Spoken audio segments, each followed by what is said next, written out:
Hello and welcome to part 3 of our building the building blocks for those basics in anesthesia, and I appreciate you bearing with me as I'm trying to learn my way through this. Now, I'm not quite sure if you're going to be able to see the whole screen or not, so let me review this as we go. I'm also trying to make it easier for me, so I'm learning as I go as well. Appreciate your patience. So part 3 in this series is our modifying units / procedure. And I put QC and PS in there for qualifying circumstances and physical status. Today is, I may not get to that conversion factor to where we put all this together and end up with something. If not, I will post it as soon as possible. So part 3, the modifying units. What I like to make sure that you know or remind you of is that we've talked about the time, we've talked about the base units, and then we said that there was an additional modifying units or modifiers. And you may remember that in the base value description it talked about didn't include certain modifiers. They may have been referring to these because some of these are reported using modifiers, such as the physical status, where others are reported using a procedure code under a qualifying circumstance.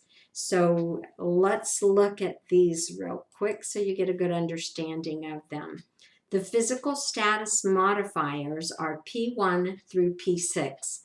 What I like to point out here is that you may notice P1 and P2 are for a normal patient or a patient with a mild systemic disease, and those don't really add any additional value to your service. But if the patient has a severe systemic disease or is not expected to survive without the operation, which is a P3 through a P5, there are additional units which may or may not agree with what your insurance company has. Similar to that discussion along the base unit values that some will follow the ASA, CMS does not have these listed as additional modifiers because they bundle physical status into your anesthesia services. None of the traditional Medicare carriers will pay for these additional physical status modifiers or qualifying circumstances procedure codes. There were at some time some of the non-traditional Medicare, the Medicare Advantage plans that were paying for them. I don't see that so much anymore. But what is surprising is that there are Medicaids in some states that will pay for these. Florida's not one of them. And Blue Cross and Blue Shield of Florida doesn't pay for those, even though the ASA does say that these are outside of the base value and should be paid separately. So this is another one of those areas where it's really helpful to know. We can find this physical status information very easily in a couple of places. Of course, you have your search engines. The ASA does have this listed on their website, and again, I've given you that little hyperlink over. Or you can use a search engine to find it. And this is fairly new too. This was just done in 2014. Well, I say fairly new.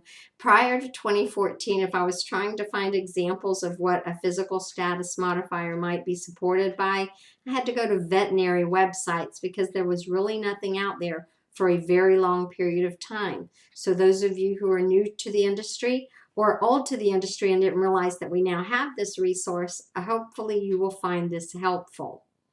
I realize this is a little bit small to read, so I'm going to do a couple of things here. I'm going to do a second screenshot here, but then I added information just to show you that you can also find this on page 18 of the current RVG. And then I wanted to point something else out to you because on the anesthesia record itself, you know, electronic anesthesia records are much easier to read and it is easy to find information, but there are still so many practices out there on paper records. You may have this listed on your paper record using either ASA, which stands for that anesthesia classification that they provide, or PS standing for the physical status. Sometimes you'll see them with Roman numerals. Sometimes you will see them with actual numbers. but it'll be somewhere, you know, along the top, side, bottom, who knows, they're all over the place, but it'll be on your anesthesia record. If it's not, check your pre-anesthesia assessment, because these are required to be on here by those standards and guidelines that I have mentioned and talked about. So just because I said this was a little bit hard to read a moment ago on that, it includes physical status 3, the diseases like COPD, cardiopulmonary, if the patient has poorly controlled diabetes, or hypertension, and these are the acronyms you might see on your anesthesia record itself. The other thing that I want to point out is that it includes, but it's not limited to. So there could be other comorbidities that the patient has that qualifies them for those additional. Oh, mind if I go back real quick, because I did want to point something out. On P6, these are for brain dead patients, and you'll notice that there is also no additional value associated with that. And I can remember being a newbie when I said, why would you need to keep a patient under anesthesia if they are brain dead? And the reason is, if they're harvesting their organs, then they do need to make sure that those organs stay viable. So there's no additional value for that. And typically there's something like TransLife or an insurance that will pay for those outside of, you know, your normal and standard. So there's not an additional value for that. Wrapping up the modifying units and trying to stay short again. Qualifying circumstances are on page 24 of the current RVG. And again, if you don't have these resources, you can still research and find them if you know what you're looking for. Here, these are not modifiers. These are add-on codes. Talked about that briefly in the base section just not too long ago. But if you see a plus, that indicates that it has to be reported in conjunction with another code. It does not stand alone. So each of these procedure codes are added in addition to, that will go to voicemail, so ignore, in addition to the primary anesthesia code. Now your caveats here and your anesthesia tips are to pay attention to your relative value comments, because this is something else that has changed over the years. In the past, the age qualifier was patients who were younger than 1 or older than 70. So we had a nice little discussion at a lot of our meetings about what qualifies for age 70. And back then we would say, well, the day you turn 70, you're at least 70 years old.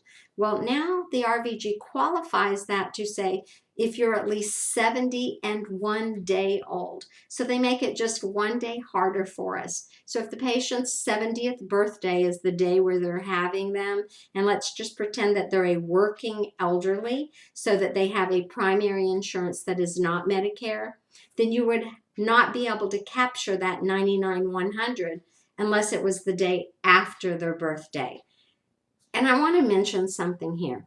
Anesthesia has maintained my interest and my love for almost 38 years because it is always changing. I've never been bored, all right? So hopefully you never will be either. The other really important comments here is making sure that it truly is an emergency and not just a circled E on your anesthesia record or electronic. So they have to make sure that that's defined as when a delay in treatment of the patient would lead to a significant increase in the threat to, that should be life, L-I-F-E, I'll change it, or body part. In fact, I'll just cover it up for now. So if that is true, then again, those insurance companies that will allow an additional, and when I said there may be a separate base value or a different base value, if you're in Alabama and you look at your Alabama Blue Shield policy, there are some circumstances where they would pay you up to 4 units for an emergency circumstance, which is higher than what the ASA recommends of 2 additional units. And then the last important reminder, just make sure that you're reading your comments, because if the anesthesia code already includes it in their value, it will say do not report in conjunction with, and certain types of codes. For example, the heart procedures, where they're going to do the total body hypothermia, but it's already included in the base value. Or for a child, where the code itself says that the patient was younger than 1. You don't get to add it again. That's double dipping. I said I'm learning as I go. So what I've already learned is I don't have to hop back and forth to my little thing to remind myself to say this, because I mean it. And be kind to one another, generous with your knowledge. You can't take it with you when you go, and it sure helps to have friends in this industry. So I hope I'm earning a lot of new friends. I hope I have a lot of old friends who are still out there. And, you know, if you're new to it, welcome. If you subscribe, you will get all the new content as I post it. And again, thanks everybody, and have a great day.